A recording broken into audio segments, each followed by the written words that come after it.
As China rapidly expands its influence across Southeast Asia, Senator Tammy Duckworth puts Secretary of State Antony Blinken on the spot, demanding real answers about America's strategy, diplomacy, and whether the U.S. is doing enough to compete in the Indo-Pacific. Thank you, Mr. Chairman, and thank you, Secretary Blinken, for appearing here today. The meeting earlier this week of the leaders of our two main strategic competitors demonstrates the continued urgency of our nation having a diplomatic corps that is second to none. I thank you for your efforts to make this a reality and look forward to engaging more to support our ongoing progress towards this goal. I want to start with my concern with the PRC's actions across the Indo-Pacific, from the Mekong River to the South China Sea to the Pacific Island nations. And it's no secret that the PRC is using economic coercion and expanding their diplomatic presence in this key area, and reality dictates that countries in this region cannot ignore the PRC's presence and proximity. And yet, I still hear from our allies and partners about how the United States remain a strong partner of choice, and you've mentioned this before. I also hear from Southeast Asian partners specifically about how central ASEAN, the Association of Southeast Asian Nations, is to their regional identity and as a shield against dominance by foreign powers. My colleague Senator Merkley mentioned the importance of ASEAN and the roles that it plays beyond an economic organization. For example, the work that it is doing to hold Burma accountable for the fine points concerns. And in February, I led a CODEL to Jakarta to engage with ASEAN as an institution and with the Indonesia bilaterally. There I saw firsthand the eagerness of our partners for more, not less, U.S. engagement, particularly on economic affairs. Secretary Blinken, can you provide a candid analysis of your department's relationship-building initiatives with key allies and partners in Southeast Asia, particularly with organizations like ASEAN, and in particular ASEAN itself, and explain how this budget will improve our ability to advance our Indo-Pacific objectives? Thank you very much, and I really appreciate the question. First, just very quickly, as you know very well, this is a critical area for us. We've got 50% of the world's population in the Indo-Pacific. We've got 60% of its GDP. We have a region that is driving basically 75% of the economic growth over the last 5 or 6 years. So this is vital to us. As it happens, China invests about 50% of its assistance programs and its economic and diplomatic resources in the Indo-Pacific. So we have to be there, first and foremost, and that goes to the efforts that we're doing, and the chairman referenced it at the start. We may not be able to match China person for person, but we're going to be engaged in ways that we haven't been. We're significantly increasing our diplomatic presence in the Pacific Islands. As you know, we've opened to the Solomon Islands. We're looking at other embassies in Tonga and in Kiribati.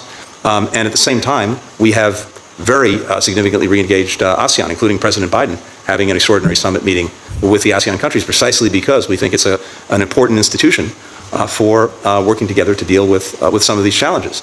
At the same time, this goes back to the budget, we want to make sure that we are appropriately resourced so that when it comes to countries throughout the region that have interests and have needs and may be looking to us to be a strong partner, we actually have something to offer. And it's less about, as I said, forcing them to choose. It's more about giving them a choice. And the budget is really designed in that way when it comes, for example, to having the resources to invest coherently in infrastructure, to dealing with building climate resilience and adaptation. The Pacific Island countries, of course, some of them literally at risk of no longer existing if they're not able to deal with that. We have the programs in place, and the budget supports that to be able to do that. But also their own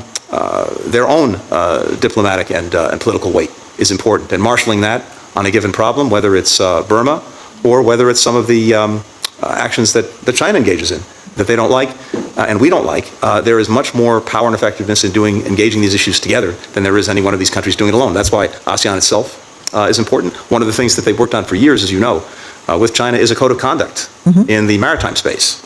I think China's been dragging that along for a long time. We try to help reinforce that.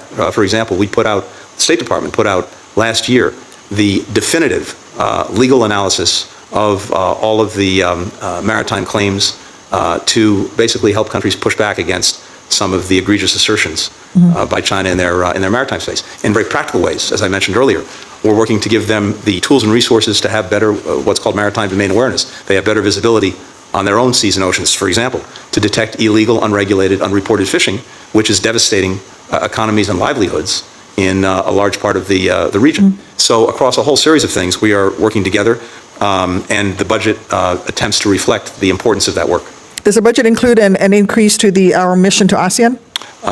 I don't know if it actually has an increase in what's needed for the mission. I believe that we're appropriately resourced, but let me come back to you on that. And if you've identified any deficiencies, I'm happy to hear them. We sent someone very experienced, very close to the president, to be our representative to ASEAN, and who was the executive secretary of the National Security Council, who's been doing a terrific job.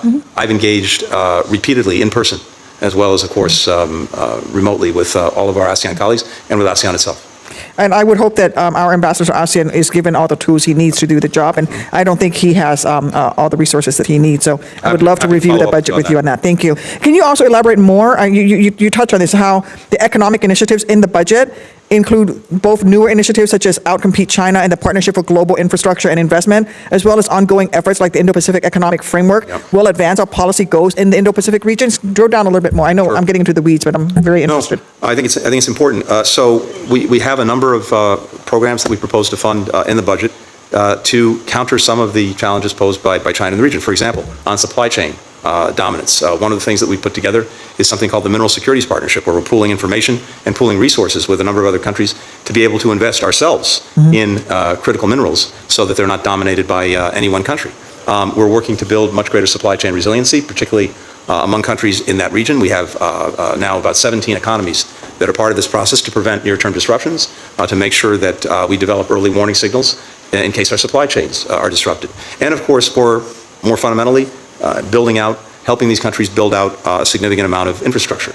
We're doing that through some of the funding we have in the budget for the Asia-Pacific. We also more broadly have something that the President established with the G7 called the Partnership for Global Infrastructure and Investment. And that really runs the gamut. We've been able to generate investments, starting with government resources, but primarily getting the private sector to invest. We were the catalyst for it in everything from Brazil nickel and cobalt mining to the Indonesian energy transition, a $20 billion investment in helping them make a transition, upgrading telecom networks in the Pacific Island countries, mobilizing investment capital for internet service providers in the region as well as in Africa and Latin America, setting up vaccine manufacturing in Senegal, and rail linkages among countries in Africa, all of which deals with some of the challenges that China has posed in being able to have the field to itself in many of these areas. No longer the case. But there's an intense focus in the budget on the Indo-Pacific, more specifically, including a fund to focus infrastructure investment in the region. Thank you. Wow, 7 minutes goes quick, Mr. Chairman. Or 8 minutes. It does when you're covering the world, or even a very specific part of the world.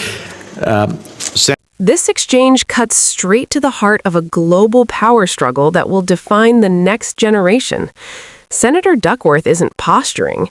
She's pressing on whether the United States is truly showing up in Southeast Asia while China pours money, influence, and pressure into the region.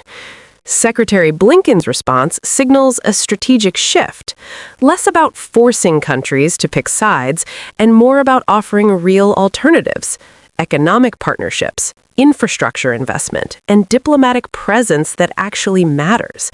This isn't just about embassies and summits. It's about supply chains, maritime security, climate survival, and whether U.S. leadership still carries weight where half the world lives.